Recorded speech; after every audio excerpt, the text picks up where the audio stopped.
सोचिए फ्रेंड्स, अगर यहां पर इस वाले एरिया पे अगर किसी का डोमिनेंस हो, इस वाले एरिया पे अगर किसी का डोमिनेंस हो, तो क्या वो वर्ल्ड जियोपॉलिटिक्स को डिसाइड नहीं करेगा? बिल्कुल अपना ही कब्जा होना चाहिए। इस चोक पॉइंट पर अगर यूएस का कब्जा होगा तो चाइना को दिक्कत होगी, चाइना को प्रॉब्लम होगी। और अगर इस वाले पॉइंट पर चाइना, रशिया और अगर ईरान का दबदबा हुआ तो यूएस को मजा नहीं आएगा। सबसे बड़ा जो और सबसे वीक पॉइंट जो चाइना का है वो क्या है? वो है ये स्ट्रेट ऑफ मलक्का। वो कैसे है कि इंडिया का क्या कहना है कि देखिए कि आप सारे इलाके को अपना समझते हैं, इस वाले एरिया को अपना समझते हैं, इस वाले एरिया को अपना समझते हैं, पूरा इंडो चाइना ये वाला एरिया में आप जो है दादा हैं, बिल्कुल भी नहीं सुन रहे किसी की भी। हम कौन है? हमारे तो बिल्कुल सुनना ही नहीं है आपको, केवल और केवल आपको थोपनी है सारी चीजें। चलिए थोप लीजिए, लेकिन जब भी अगर कभी मौका मिला ना, और जब भी कभी चांस मिला, तो हम इस वाले स्टेट, ये वाला मलक्का स्टेट, इसको जरूर हिट करेंगे अगर कभी भी टसल हुआ तो। Jai Hind friends, let me ask you a question and you have to provide me the generalised answer for that, not specific. देखिए क्वेश्चन क्या है कि हमने वर्ल्ड वॉर 1 को देखा, वर्ल्ड वॉर 2 को देखा, कोल्ड वॉर को देखा, इंडो चाइना वॉर, इंडो पाक वॉर। सो अगर मैं आपसे क्वेश्चन पूछूं कि इन सब में कॉमन क्या है, कि ये ऐसा कॉमन रीजन, ऐसा कॉमन कारण क्या है कि जिसके कारण ये सारे वॉर्स और ये सारे बैटल्स हुए हिस्ट्री में।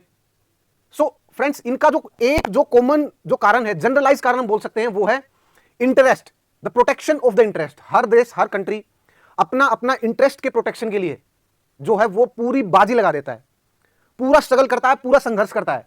जितने भी टसल्स, इवन आज के वर्ल्ड के जियोपॉलिटिक्स में भी जितने भी टसल्स हो रहे हैं, जैसे कि यूएस चाइना में, इंडिया यूएस में, रशिया में और नाटो में, ये सारे के सारे टसल किसके लिए हैं? ये सारे के सारे टसल्स अपने इंटरेस्ट को प्रोटेक्ट करने के लिए हैं।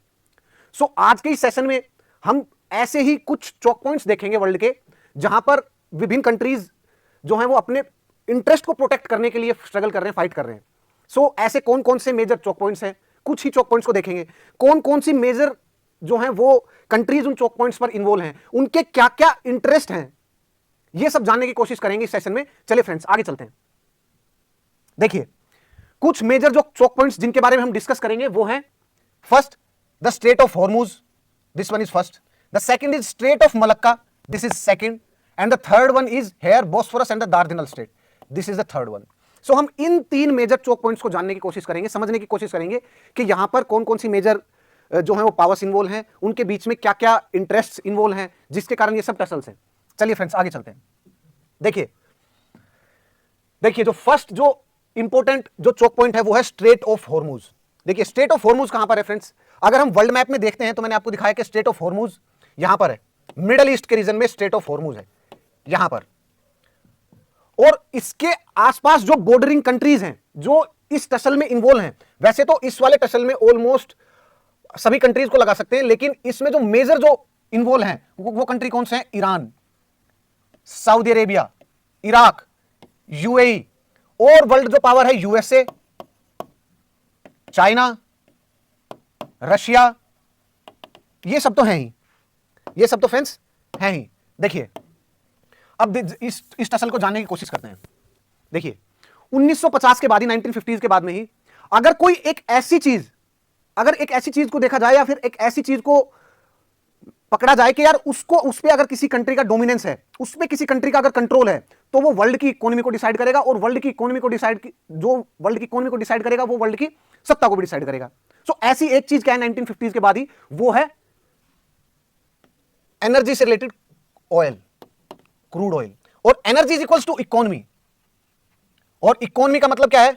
जिसकी इकोनॉमी अच्छी, जिसकी इकोनॉमी पावरफुल, जिसकी इकोनॉमी स्ट्रॉन्ग, वो वर्ल्ड पे उसका स्ट्रॉन्ग होल्ड होगा, उसका दबदबा रहेगा वर्ल्ड जियोपॉलिटिक्स में। सो 1950s के बाद ही यूएस और यूएसएसआर दोनों ही एनर्जी रिच एरिया, जो एनर्जी से डोमिनेंट एरिया हैं, उन पे अपना कंट्रोल और वर्चस्व बनाना चाहते हैं। सो उसी टाइम पे इस एरिया पे जो है वर्ल्ड की जियोपॉलिटिक्स थोड़ी सी शिफ्ट हुई। सो अब जो है इस एरिया में जो मेजर जो स्ट्रगल है वो सऊदी अरेबिया और यूएस एक लॉबी में एक साइड, ईरान और चाइना और रशिया एक साइड।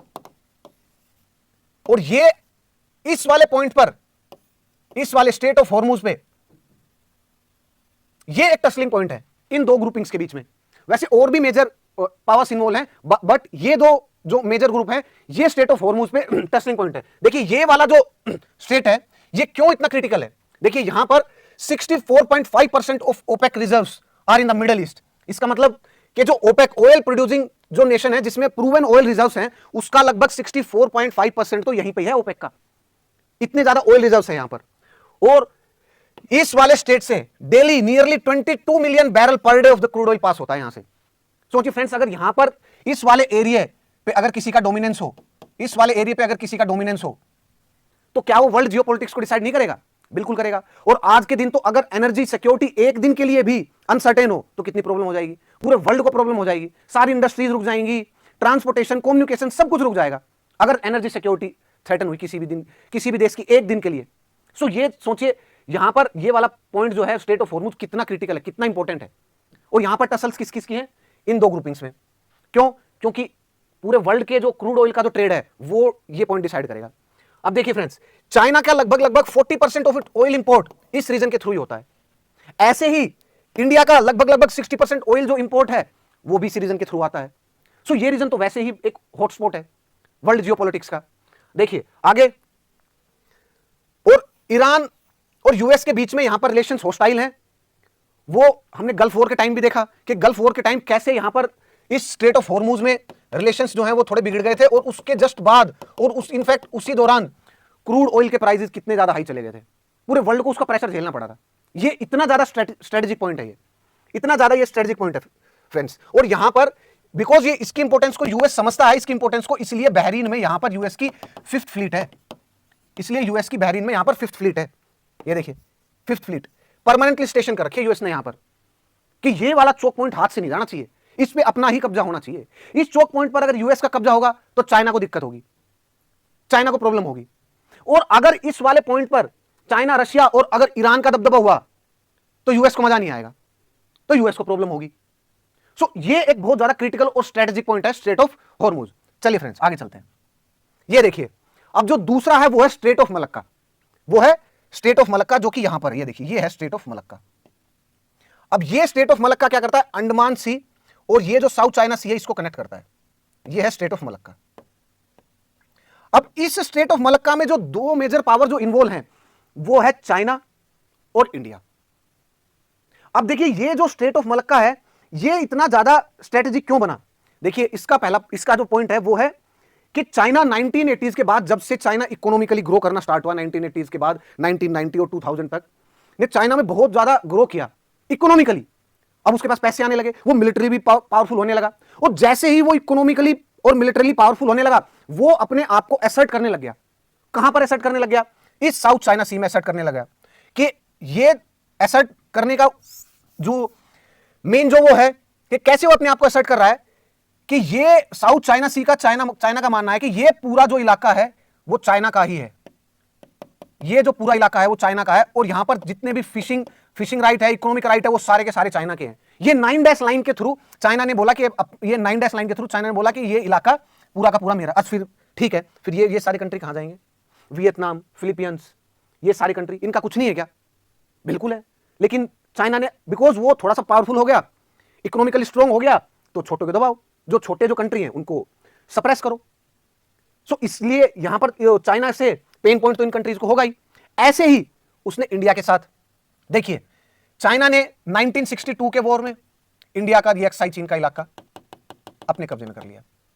अब अरुणाचल प्रदेश के इलाके को अपना क्लेम करता है चाइना।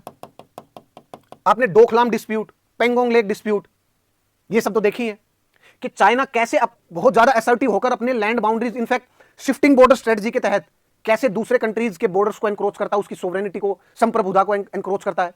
बिल्कुल करता है वो। सो इन कंट्रीज के लिए, जैसे इंडिया, वियतनाम, फिलीपींस, कंबोडिया, इनके लिए तो पेन पॉइंट है ना चाइना, बड़ा पेन पॉइंट है। लेकिन ये कंट्री चाइना से, ये तो काफी छोटे हैं, इंडिया तो फिर भी कंपैरेटिवली चाइना को टफ फाइट दे सकता है, बट इंडिया भी अभी इकोनॉमिकली चाइना से नीचे है। सो अगर किसी एक ऐसा स्ट्रॉन्ग कंपटीटर है, स्ट्रॉन्ग प्रतिद्वंदी है जो हमसे थोड़ा सा बड़ा है इकोनॉमी वाइज, लेकिन हमें उसके साथ स्ट्रगल करना है, फाइट करनी है, बिकॉज हमारी मजबूरी है, वो हमारी सोवरेनिटी को एनक्रोच कर रहा है, तो हम कैसे करेंगे कि जो सबसे ज्यादा जो कमजोर पॉइंट है, जो सबसे ज्यादा वीक पॉइंट है, उस बड़े पावर का, उसको दबाने की कोशिश करेंगे। सो सबसे बड़ा जो और सबसे वीक पॉइंट जो चाइना का है वो क्या है? वो है ये स्ट्रेट ऑफ मलक्का। वो है ये स्ट्रेट ऑफ मलक्का। वो कैसे है कि इंडिया का क्या कहना कि देखिए कि आप सारे इलाके को अपना समझते हैं, इस वाले एरिया को अपना समझते हैं, इस वाले एरिया को अपना समझते हैं, पूरा इंडो चाइना ये वाला एरिया में आप जो है दादा हैं, बिल्कुल भी नहीं सुन रहे किसी की भी। हम कौन है? हमारी तो बिल्कुल सुनना ही नहीं है आपको, केवल और केवल आपको थोपनी है सारी चीजें। चलिए थोप लीजिए, लेकिन जब भी अगर कभी मौका मिला ना, और जब भी कभी चांस मिला, तो हम इस वाले स्टेट, ये वाला मलक्का स्टेट, इसको जरूर हिट करेंगे अगर कभी भी टसल हुआ तो। क्यों? क्योंकि आपका 60%, लगभग 60% जो ट्रेड है, आपका 60% से ऊपर जो ट्रेड है, ग्रेटर देन 60% ट्रेड इसी के थ्रू है। जो ट्रेड आपकी ताकत है, आपका 80% क्रूड ऑयल यहीं से जाता है। और हमने यहां पर अपनी एक Andaman and Nicobar strategic try command बना ली है, मिलिट्री, और ये 25 से 30 किलोमीटर वाइड है। जब भी कभी आपने ज्यादा परेशान किया, ओवर किया और टसल हुई, तो इसको सबसे पहले ब्लॉक करेंगे और आपकी इकोनॉमी को हिट करेंगे, आपकी इकोनॉमी को हिट करेंगे। सो चाइना के लिए ये बड़ा ही पेन पॉइंट है ये एक।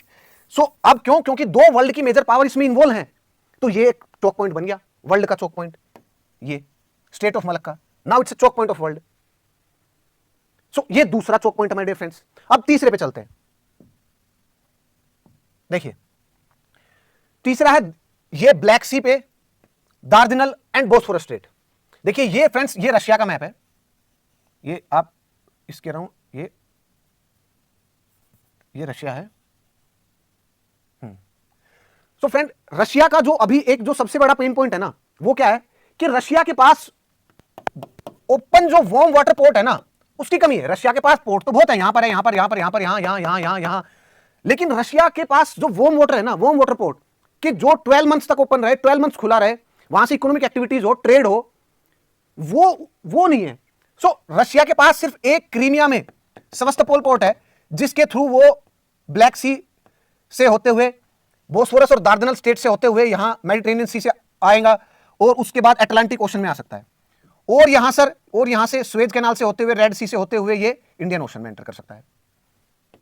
उसके पास सिर्फ एक ही वार्म वाटर पोर्ट है, और वो इन दो स्टेट से होते हुए जाता है। और ये दो स्टेट है ना, इसमें से एक स्टेट तो इतना ज्यादा नैरो है कि वो लगभग 1 किलोमीटर वाइड है, बस उसमें से जस्ट शिप सी जाती है, कुछ शिप सी जा सकती है बस एक बार में। सो अगर रशिया को कंटेन करना है, यूएस को, तो इस वाले ये जो बोस्फोरस और दार्जिनल स्टेट है, अगर इस पे अपना स्ट्रॉन्ग होल्ड रखे तो रशिया को कंटेन किया जा सकता है। एंड यूएस की पॉलिसी क्या है अभी फिलहाल नाटो के थ्रू, कि अपना जो पोटेंशियल एनिमी भी है ना, पोटेंशियल फ्यूचर एनिमी भी, उसको भी बहुत सीरियसली लेना है, उसको भी ज्यादा ऊपर आने के लिए उसको चांसेस नहीं देने, मौके नहीं देने, ग्रो करने के ज्यादा मौके नहीं देने, उसको उसके ही इलाके में कन्फाइन रखो, उसी के इलाके में कन्फाइन रखो उसको, ताकि वो वर्ल्ड में अपना इंफ्लुएंस इतना ज्यादा जनरेट ना कर पाए। सो नाटो के थ्रू यूएस इन दो स्टेट पर नजर रखता है, नाटो के थ्रू यूएस इन दो स्टेट पर नजर रखता है, किसको कंटेन करने के लिए? रशिया को कंटेन करने के लिए। तो डेफिनेटली टसल तो वहां पर होगा ही होगा, डेफिनेटली होगा। और देखिए फ्रेंड्स, मैंने बताया आपको कि यहां पर सेवास्तोपोल पोर्ट है, रशिया के पास यही एक ओपन वार्म वाटर पोर्ट है, ब्लैक सी से होते हुए, दार्जिनल बोस्फोरस स्टेट से होते हुए, एजियन सी से होते हुए, मेडिटेरेनियन सी से होते हुए और अटलांटिक ओशन में जा सकता है रशिया इस रूट से, और दूसरे रूट से यहां से स्वेज कैनाल से और रेड सी से होते हुए वो इंडियन ओशन में आ सकता है। ये दो पॉइंट है। आगे चलते हैं फ्रेंड्स। अब देखिए फ्रेंड्स, मैंने आपको बताया कि वार्म वाटर पोर्ट रशिया के पास उसका इशू है, वो एक पेन पॉइंट है। सो इंटरेस्ट जो यहां पर इन्वॉल्व है वो क्या है? यूएस का क्या इंटरेस्ट है कि अपने एनिमी को कंटेन करो, और रशिया का क्या इंटरेस्ट है यहां पर कि रशिया का इंटरेस्ट है कि connectivity with the world for economic purpose, connectivity with the world, so connectivity with the world. So friend, ये Russia, now NATO power tries to contain Russia here, US directly नहीं लेकिन NATO की help के through Russia को यहां पर contain करने की कोशिश कर रहा है। सो फ्रेंड्स, ये इंपॉर्टेंट 3 चौक पॉइंट्स थे। इन पे कौन कौन सी वर्ल्ड पावर्स इन्वॉल्व हैं, उनके इंटरेस्ट क्या हैं, ये हमने ठीक से डील करें इस टॉपिक में। And friends, for more such video please do share, like and subscribe this channel UPSC Uday by Unacademy. Till then, Jai Hind friends.